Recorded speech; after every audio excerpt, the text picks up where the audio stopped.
Just quieten down, baby. Per capita export value. Library. Minister, are you embarrassed by your behavior today? There's a lot of bleeding hearts around.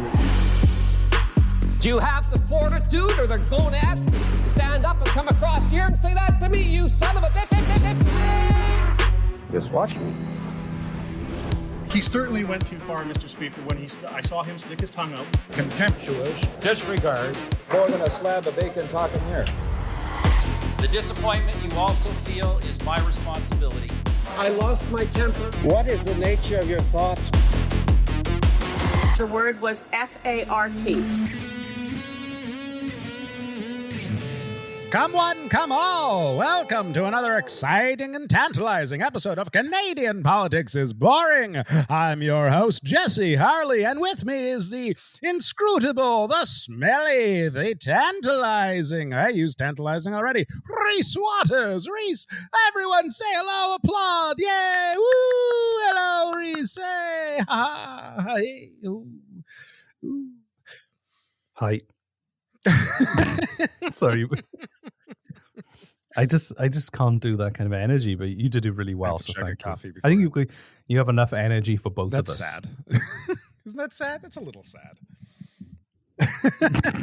Why is that sad?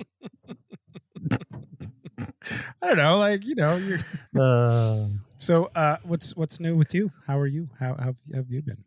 What have I been doing? I'm tired. I did never go. I've actually got a bad back. I'm going to Chiropractor for the first time in my life. Oh, that'll be interesting.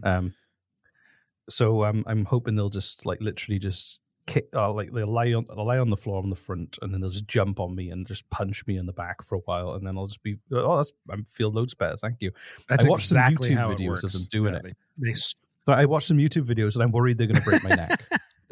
They do like cracking necks, alarmingly too. Like, and so alarmingly, they take videos and show the world like, isn't that terrifying? Come have a session with me. It's weird. It's bad advertising. They should not be advertising that. The weird thing I find about it is that everybody says, like, everyone I've ever met who's been said it's life-changing, they're amazing, they're brilliant. I went for months. I went for like a year because I was working at iStock Photo, and I had these benefits because they were just throwing benefits at us. It was kind of crazy. And one of them was like, yeah, you just have free acupuncture, free chiro, free whatever you want. I'm like, okay, I'll take all of that. And I went for chiropractor because like I had a bad back and bad knee, and it didn't help at all. I just kept going because it was free. It was something to do.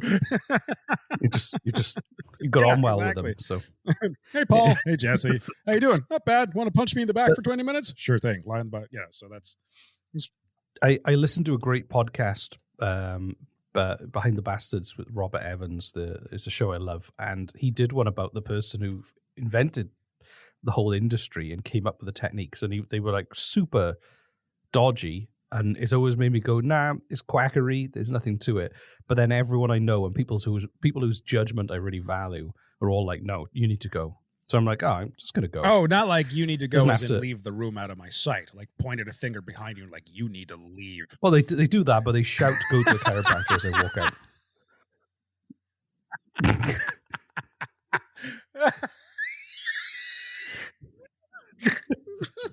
And before we get into the meat of this episode, the tight meat, you may have noticed that we are now a member of the Acast family. So, woohoo! That doesn't really mean anything to anyone apart from us. So. No, it really doesn't. No, that's fine. We just thought we'd mention because the frequency may be gone from our logo, and now Acast is on. And there has been no hard feelings from anybody. We had a wonderful time with frequency. They're fantastic. They were amazing. They're amazing.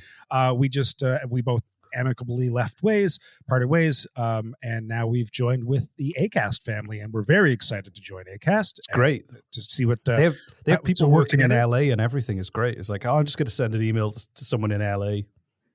You know, I'm like, they know people in LA, and we start giggling to ourselves like schoolgirls. We should pop down and visit our co-workers in Acast in LA. Just hang out in their offices until we get kicked out. I would love that. I would 100% do that. Just uncomfortably hang out. So what are you guys doing? We're trying to work. What are you doing? I'm here to feel good about myself. Yeah, there you go. Exactly. Just taking anyway. annoying selfies. So that's it. Just a bit of admin, just to let you know what's going on behind the scenes in case you were curious. Anyway, do you want to learn about some things and some stuff? Yeah, what do you got for us today? I mean, I'm not really in a learning mood, I guess. I kind of just... It's fine. I just want to okay. Well, I can just talk at you. I feel like you gotta do that anyway. But like, yeah, let's learn some shit. That was a segment on my old show. So, I had a segment called Let's learn some shit. Yeah. I had a musical intro and everything. This week, coyote shit exists, and that's the end of the segment right there. There we go. Can you do me a favor, just a callback to my old podcast? What a beautiful morning. What a glorious morning. But thank you. What a glorious morning. Send a whole bunch of people to a podcast that doesn't exist. Oh, what a glorious morning. I had musical interludes for each segment. I had anyways, can you do me a favor just to tickle my nostalgic bulb in my brain? I'm going to assume that's a little bulb. I don't want to go anywhere near your nostalgic bulb, let alone tickle it. Just try it once and see how you like it. And I'll walk towards it with my back turned. Okay, that's a good start. We'll start there. Yeah. And then if you like it, maybe next time you can hold my bulb's hand. I don't like where this is going. It's just small step at a time here, Reese. That's all. There's nothing. We'll get edging closer to the gutter. Edging, yes. That's. I mean, not edging your nostalgic bulbs.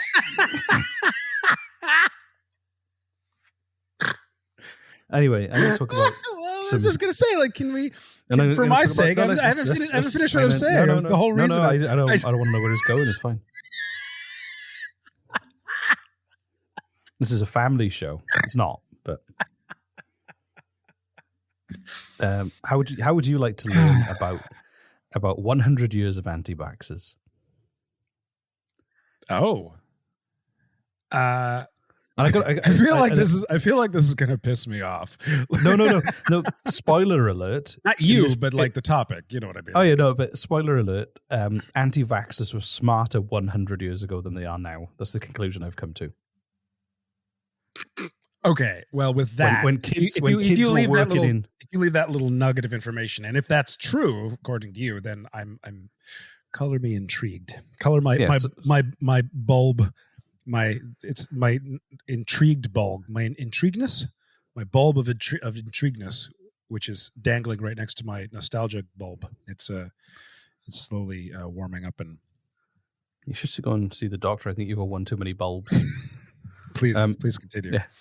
Before it shrinks.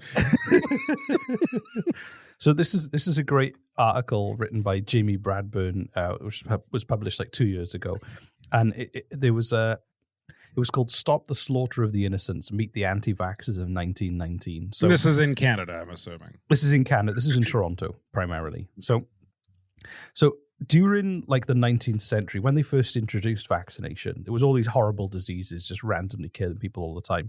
But also, there was a lot of safety concerns about vaccination because they had poor aftercare, dirty needles. It was like a new science at a time when people didn't fully understand how to give vaccinations in a clean, safe way all the time. What? This was 1919? 1919, and then at the beginning of the beginning of the late 19th century going into the 20th century. So. Now you might cover this, but I've actually I learned a little bit about this a while back. A little bit. I don't know the history of vaccination, but I do know that before vaccination, as a process of introducing a little bit of the virus into your system, so that you can how vaccines work. That before vaccines, as like a needle, as a process, as a medical instrument, we kind of understood that. If people hung out with sick people or touched a little bit of their blood or germs or ingested it in some small, lick their gross ass wounds, and they survived, that they wouldn't get sick with that same virus they were exposed to again. And people kind of figured this out. They didn't know the direct science behind it, but they did clue in. They're like, oh, if they have just a little bit of whatever they're exposed to and they can kind of get through the symptoms, they're fine or whatever. So people kind of understood the process of, of why vaccines work before vaccines came onto the scene, like long before. So yeah, it wasn't brand new, is what I'm saying. No, it was new as like a. Okay, so I guess what changed was that the governments were starting to bring vaccination in more widely as their understanding of it was becoming more scientific. Right. So yeah. The Anti-Vaccination League was formed in 1900, and they successfully stopped a law. Hold on, so I thought you were saying this was taking place in 1919. We'll get to 1919. Okay. We're going back to the turn of the 20th century. So there was a vaccine that was being promoted in the turn of the 19th century, the 20th century? There were vaccines around for lots of the diseases that were around. They were playing with them and testing them out. But because some people were going, hey, get vaccinated, you'd be safe from a disease, and then they would die because they used dirty needles. Right. The Anti-Vaccination League was there to stop governments from forcing people to have vaccinations because they were like, hey, this isn't safe. And this was at a time where it genuinely wasn't necessarily safe just because they didn't fully understand germs. No, exactly. And they were just using the same needle over and over again and just, spitting on it and polishing on it. Jesus. I imagine. So the Anti-Vaccination League actually managed to get Toronto City Council to drop a bylaw that mandated that school children had to be vaccinated, for instance. So then, getting closer to 1919, like a lot of improvements had happened. They'd reduced side effects. They'd started washing their hands, I hope, and everything else. So it became less about it actually being a risky thing and more about like liberty and freedom and like making it a choice. So often what you found was it was working class families and lower income people who were really struggling from recovering from a vaccination. The side effects you get afterwards. You're going to need a couple of days off work. Back then, you didn't get sick leave, so right. There was a lot of support saying, "Well, you're telling me I need to get this done, but I can't take the time off work and everything else." So, it sounds like growing pains, honestly. It was a new thing, and people, right. They needed to legislate to allow people to have sick leave for them to, if they wanted to take public health seriously. So, and at this time, so there was a lot of disease going around, and smallpox in particular was one of the big issues and one of the main diseases they were trying to vaccinate against. Mm-hmm. And after World War II, obviously you had Spanish flu. There was a ton of stuff going around that made people aware. A lot, people were losing loved ones all the time. So like those diseases killing people, much like COVID is now, was like in people's lives in a big way. It wasn't like some distant thing. And a mild strain of smallpox hit Toronto in November 1919. Do you know much about smallpox? It's horrible. No, and I don't care to. So it's just don't want to know. So it's been around it caused millions of deaths. It was around for about 3,000 years. And what happens is your body eventually becomes covered in sores, and those sores even spread to the inside of your mouth. So it was horrible. That is horrible. The chief medical officer for Toronto, a man named Charles Hastings, ordered a general vaccination, which would include the mass inoculation of school children. And they ordered all civil servants to receive the shots too. And they knew it would be unpopular, but they believed that the welfare of the masses outweighed personal rights. Now, were people dying from this? Not the vaccine, but the disease. But I think at this point, the strain was just starting, and they saw an opportunity to use the smallpox vaccine. No, but I mean, did people die from smallpox, or is it just a horrifying? Oh yeah, it was horrible. Oh, wow. So at this point, this is 1919, you're saying? Yeah. So at this point, had they kind of ironed out the problems with like uncleanliness with like how to make vaccines more sanitary and it was 20 years after that league was formed, and things were a lot better. Okay. Like they understood, that you'd had World War I, you'd had like people like Florence Nightingale, discover that clean environments increased survival rates for people in hospital, and it, they were. How long ago was that? When did she find that out? I think that was the Crimean War. Oh, that's 1854, I believe. Literally edited a video about the Crimean War yesterday. What? Crimean War. That's crazy. That's nuts. How shit like that happens. Yeah. What happened was a homeopath called Henry Becker. 1853. I was so close. That was good. That was good. Look at you retaining information. I know, about history. right? Like a big boy. So I'm a big boy. Yeah, exactly. So homeopath Henry Becker. Isn't that fucking weird how that happens? Like, seriously, that happens all the time where you learn something new. You're like, I wonder what that is. And then suddenly other people just start talking about it out of the fucking blue. I have never once in my life heard of the Crimean War. Never. Yesterday I hear of it for the first time. Now you're talking about it. Like, isn't that fucking weird? It happens all the time. All the time. I'm glad the universe connected for you. Well, I mean, it's another example of why we might be living in a simulation, but let's go there again. Anyway, back to homeopath Henry Becker, the anti-vax person from Toronto. He started claiming that they were sourcing the virus from human corpses. Is that true? No, it was just a rumor they'd started, I believe. And a councillor called Sam McBride then declared he'd rather pay a fine than be vaccinated. And this is the point where I genuinely believe that anti-vaxxers were smarter back then. So their argument was, I shouldn't have to get vaccinated if I don't want to. How about, instead of getting vaccinated, we have isolation, quarantine, and social distancing? That was their suggestion. Are you serious? Yeah. These are the anti-vaxxers coming up with this. Yeah, saying, hey, let's just follow these medical guidelines and then we don't have to get vaccinated. As opposed to the anti-vaxxers There's some serious fucking irony here. Yeah, who don't want to get vaccinated and they don't want to wear a mask or isolate or distance. The anti-vaxxers 100 years ago, because those diseases were killing lots of people, understood that they had to do something, or were suggesting things. And the anti-vaxxers today are just like, no, I just want to go to McDonald's and be me. Somehow they've got stupider. That's McDonald's new slogan. Just be you. You can be you at McDonald's. I'm loving me. Ba ba ba ba ba. Want to dance naked on a table? You can at McDonald's. Want to brush your teeth with tar and gravel? You sure can at McDonald's. Want to walk through the drive-thru? I mean, that's just dangerous, but...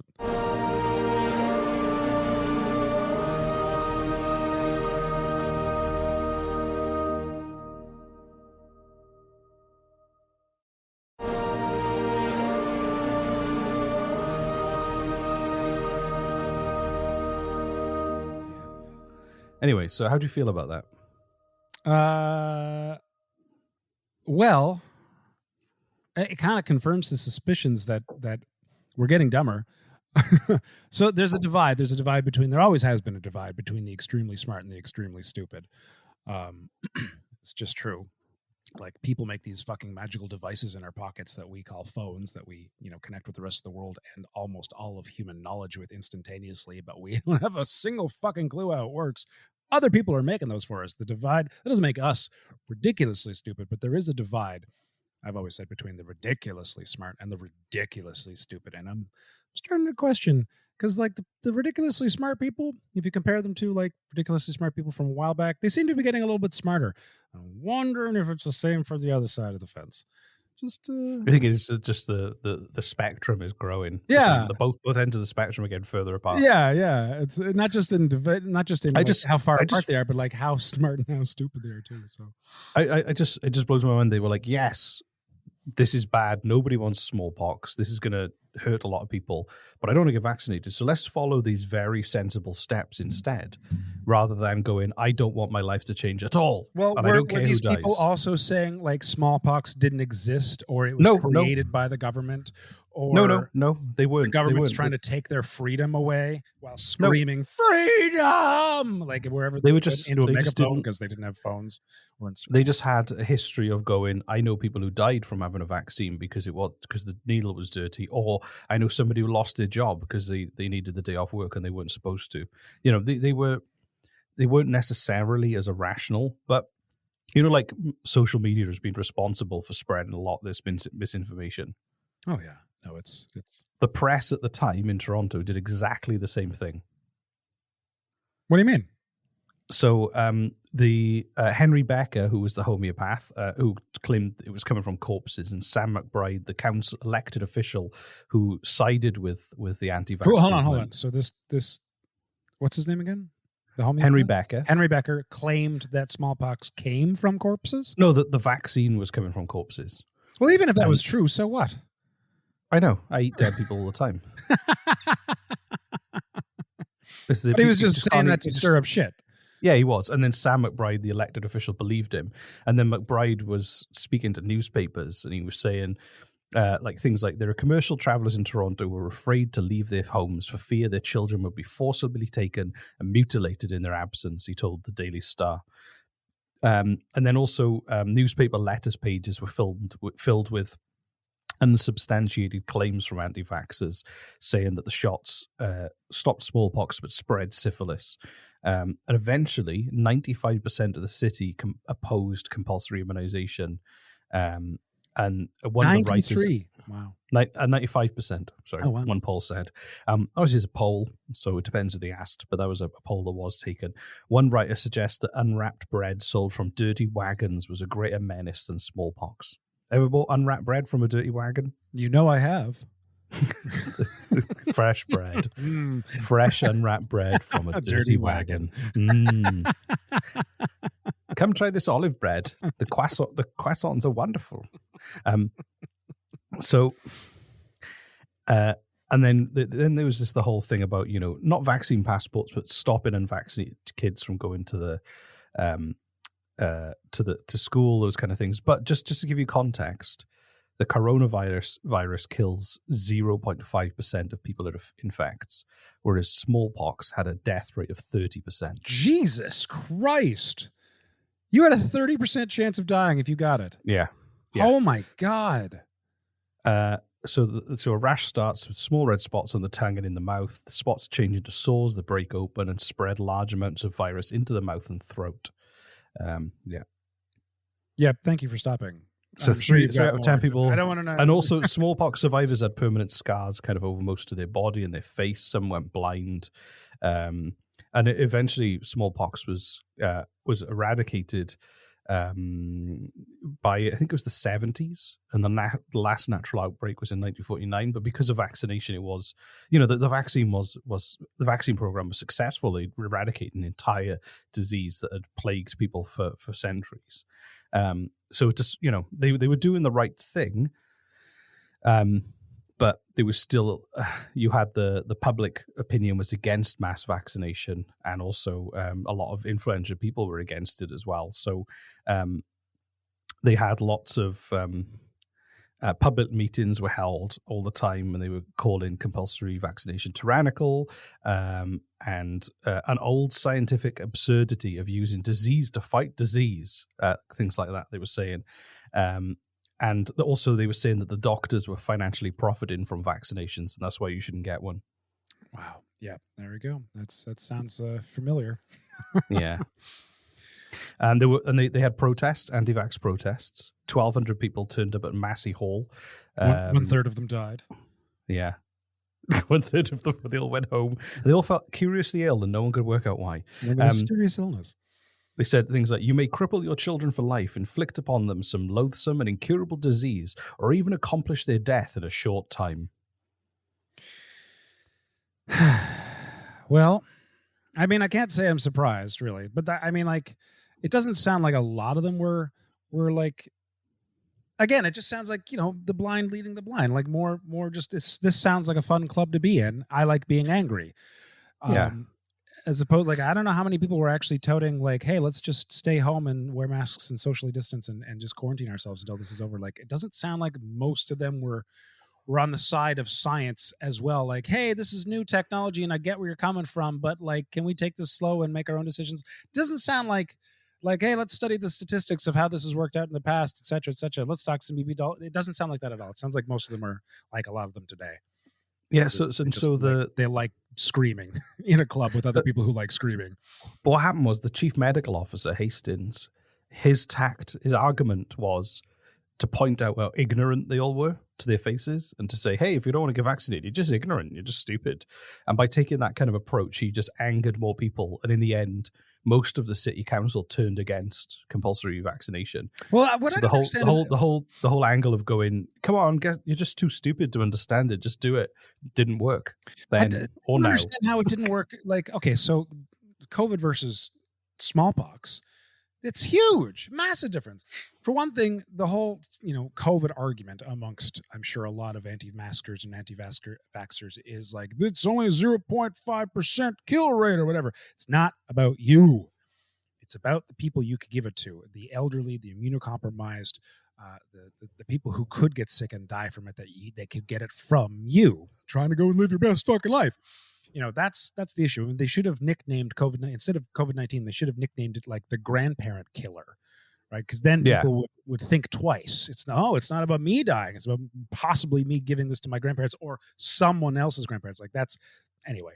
But you're right. Yeah, a lot. The survivability rate is quite high for COVID-19, so a lot of people could just ironically ignore it. Yeah, go ahead. What? This dark time we live in, if you brand it as, hey, it's going to kill your grandparents, a lot of people would go, yay, I'll finally be able to have a house. Jesus. Yeah. No, you're not wrong. There will be some assholes out there who take advantage of that as well. I'm not saying I'm going to get on the ladder. I'm going to get on the ladder. What? Property ladder. I've never heard of that term. What's a property ladder? When you're young, you buy in the old days, when you were young, you'd buy a cheap house and then you'd sell it, like maybe fix it up and make some more money. And then you buy a slightly larger house and then you'd fix it up and the prices might go up. And then you buy another house. And that's the ladder. I'm reading it on Wikipedia right this second. How I've never heard of And then by the time you're maybe 50 or 60, I understand the process. You've got a big house and then you sell it and you go somewhere smaller. And the circle of life. I understand the process. I've learned about it. I almost got into it. I just never heard the term ever until the second. That's interesting. Anyway, to finish what I was saying, to close out what I was saying, back then, how dare you? Back then, you couldn't say it's like the flu. It's just like getting a bad cold or a bad flu. You couldn't, because like 1 out of 3 fucking people were dying from it. Like how of horrible sores, and then virus, blah, and then they die, and then they would die. Like how so? Like these people who couldn't make these grandiose claims that it wasn't what it seemed or that it wasn't as bad as it was made out to be or anything, because people were straight up fucking dying. But they wouldn't. Hold on. But here's my question: how did they keep up the argument that everything's okay? They didn't. That's my point. They were smarter than that. They didn't say ignore it, nothing's happening. They said let's socially distance. Let's have isolation. See, I thought you were saying like that was a small amount of people in the early 1900s, but now 1919 when smallpox was in Toronto. No, this different group. This was the people leading this movement in Toronto at this time. They were saying let's just follow some health guidelines rather than get vaccinated. Oh, okay. They weren't saying it didn't exist. Okay. All right. Yeah. It's you're thinking about people today who are saying, I don't want to get vaccinated and I don't want to follow health guidelines. And it doesn't exist, by the way. Right. And Bill Gates is making money off the vaccination and tracking me and this. And Donald Trump is against it, or is he? Or did he take credit for it? I don't know. Whatever he says, though, has to be true. Yeah. I don't want to think about that too much. Even if it's different from what he said yesterday. This is now true. It breaks the spell, so I'm not going to dwell on that because I'm shouting now and I'm sweating and I've just met you 30 seconds ago in the lineup for Tim Hortons. McDonald's. So McDonald's. I'm just trying to be myself in McDonald's. So free megaphone with small small cheeseburger purchase. Free kids megaphone. Yeah. So by the end of a megaphone with every kid's meal. Yeah. Can you imagine the best toy you give any child? What did you get? I got a tiny megaphone. What did you get? A tiny fuck Trudeau flag. Anyway, so by the end of November, there was 1,600 cases of smallpox, and 1,300 of those were in Toronto.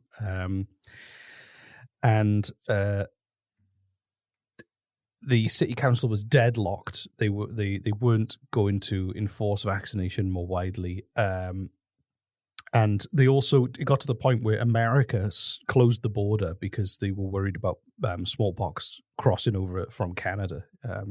So unless you had proof of immunization, Canadians couldn't enter the USA at the time. So I don't know, man. Like, again, the whole logistics thing of we don't want to take this vaccine, instead we'll quarantine ourselves. It's more sound than what anti-vaxxers are doing today. But if I lived back then and smallpox was rampant in my city and 1/3 of the people, 2/3 of them were just covered in horrifying boils, and then 1/3 of them died, and they came to me and they're like, Jesse, we can give you a vaccine, but in order to get the vaccine, you have to take a shot in the arm with this needle, and then you have to have this very large husky boxer over here punch your testicles back up into your its cavity into your wastal region, okay, and do that like 3 times in a row.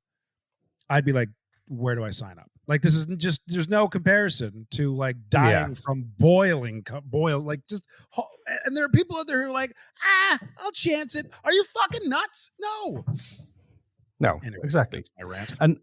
And also, so what happened was there were nearly 3,000 cases of smallpox in the end, but luckily it was mild and there were only 11 deaths reported in Toronto. So it was not 1/3. No, it's not. But in the past, it had been 1/3 with smallpox outbreaks. So, but the part of the thing that I'm going to take back everything I just said about having a no. But listen to this. Listen to this. So what happened? Like out of 3,000 people, 11 people died. All right, I'm not. No. So I'll nix the boxer out of my story. But roughly half of the city had been vaccinated voluntarily. Were they still getting it, just not dying? Yeah. So even though were they still getting smallpox, just not dying from it? Yeah. So even though that they could, the council wouldn't allow compulsory vaccination and they couldn't force it. Nearly half the population of Toronto had gone to get vaccinated totally voluntarily without being forced to. Wow. So I think part of the reason that the smallpox cases wasn't as substantial was because they'd actually followed the health advice, even though they didn't necessarily need to be led into doing it. Because the population of Toronto at the time was around 500,000 and 200,000 people had been vaccinated. Wow. Well, that's encouraging. So again, people were smarter. And there's a great poem that was published in the Globe. Are you going to read my poem, Reese? I am. Vaccination is vexation. Hold on, wait. Hold on. Can you set the tone? Just set the tone for me. Can you play some music? No, I don't. I can do it in post. Okay. Vaccination. No. You gotta go slowly, man. Do some more. Okay. Yeah. Vaccination is vexation. Smallpox is much worse. The former leads to irritation, the latter to the hearse. There you go. Oh, it was lovely. It wasn't lovely. It was, but what a nice poem. What a nice poem. And I wanted to add this at the end. So to kind of explain what went wrong in terms of people's understanding of vaccination since then is, and this was Catherine Arnott in a 1992 essay for the Canadian Bulletin of Medical History. Great bulletin. You should read it. And she basically said, it might be that the pro-vaccine forces are victims of their own success. By keeping contagious diseases under control through immunization schemes, they reduce the public perception of continued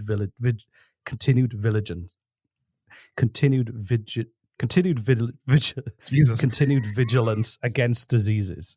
So what they're saying is that by vaccines being so successful 100 years ago, and people like 30% of your loved ones not dying around you on a day-to-day basis, we've become spoiled and unable to process the risk of disease. That's the end of the story. Wow. A little surprising, but always nice to wake up and have a coffee and have my friend call me up and tell me all about the horrors of a disease gone by. Yeah, and also that people have got more stupid because science did too good a job. And maybe if we did have, it's like I'm not afraid of dinosaurs, but if there were dinosaurs still around, I think I'd be afraid of them. That's a good analogy. So what's the call to action? Get vaccinated against smallpox? I feel like that's unnecessary at this point, Reese. That's a good call. Good. Or if you're reusing a needle, spit and wipe. That's what they say. Jesus Christ. The old slogan underneath vaccinations. Yeah. Don't forget, spit and wipe. And together we can stop smallpox for good. That's a really good old timey voice. No, I have a call This is Jesse. He's found a needle on the floor. Stop, Jesse. It may be dirty. Germs on that hypodermic needle may enter your bloodstream and kill you. That's right, Jesse. Put it in your pocket. There. Now you found a quiet spot. Are you hydrated? Good. Then just remember these 2 steps. Spit and wipe. Did you do it? Very good. So now you may inject yourself with opium or other stimulants with a clean needle, knowing that you will not die of disease, only an overdose. This message is brought to you by the Health Board of Ontario. Where did that come? That was amazing. That was amazing. I love improvising old timey PSAs. They're great. That was fantastic. Oh my God. Okay, so call to action for all of those who are inclined. Send us a haiku on vaccines, and you can send them to us at speakpipe.com/Canadian politics is boring. And if we our favorite, we'll pick our favorite. And you will win a personalized video of me and or Reese saying whatever the fuck you want us to say, as long as it's not horribly, horribly racist. There you go. Sexual. Oh, well, I mean. Well, Jesse can do the sexual. There you go. Reese will leave a little link in the show notes, wherever you're in Spotify or Apple Podcasts, wherever you're listening. So you can just kind of bring out your phone and click it with your thumb and you're ready to record. It's that quick. I mean, you have to think. What's that, Jesse? You have to think of a fucking haiku first, but like. I know. What's that, Jesse? You're going to vote for Justin Trudeau? Stop. Think. Everybody knows he eats babies. Spit and wipe. No, that's for a different thing. If you're going to vote for Trudeau, spit and wipe. What is this coming from? What's the? I don't know. We're just having fun. Just making another PSA, an old timey PSA. Old timey PSA about the dangers of voting for Trudeau. Because he eats babies. Yeah. Millions of people die from Trudeau every year.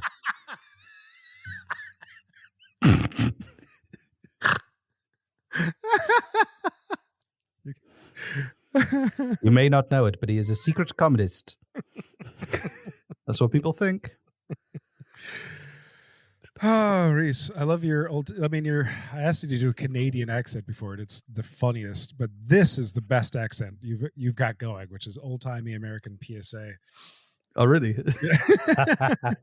Well, I'll try not to overdo them. Maybe we'll do some more in the future. This is a very long episode. Let's go. Bye, everyone. Do a speak pipe.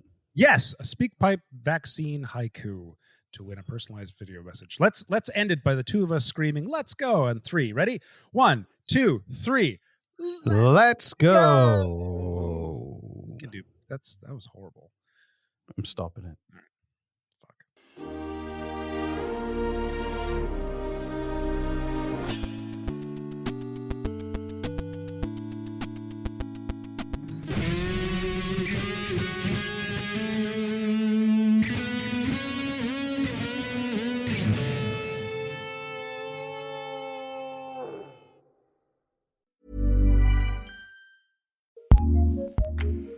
Acast powers the world's best podcasts. Here's a show that we recommend. Are you ready for some personality in your personal finances?